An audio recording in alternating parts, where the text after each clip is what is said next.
Une montagne de téléphones portables hors service broyés à l'aide de massues. Les professionnels du reconditionnement passeront à l'action à midi devant le Sénat.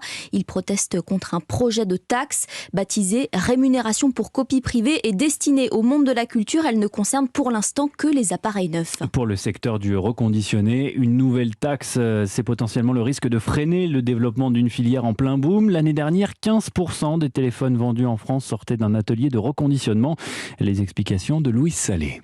Acheter un smartphone reconditionné, c'est-à-dire usé mais réparé, c'est économique, mais c'est surtout écologique. Frédéric Bordage est fondateur de Green IT, un collectif d'experts en numérique responsable. Pour fabriquer un smartphone qui pèse à peu près 150 grammes, on va avoir 800 à 1000 fois son poids en matière première. On va consommer jusqu'à 3000 litres d'eau, puis beaucoup d'impact sur la biodiversité aussi. Fabriquer un téléphone consomme énormément d'énergie fossile, d'une part pour extraire les métaux, d'autre part pour les transformer en batterie, et enfin pour transporter le nouveau smartphone jusqu'en France. Sachant que nous changeons en moyenne de portable tous les 2 ans, ce bilan carbone peut être considéré comme désastreux. Mais il pourrait être réduit grâce au marché de l'occasion. Si tout le monde se met à utiliser un smartphone reconditionné en France, alors on économise 700 000 tonnes équivalent CO2, ce qui représente 17 000 tours du monde par an en véhicule thermique. On peut littéralement diviser par 2 l'impact de nos smartphones. La filière espère que son message influencera les sénateurs. Le vote de la loi est prévu le 2 novembre prochain. Louise Salé, spécialiste environnement d'Europe 1.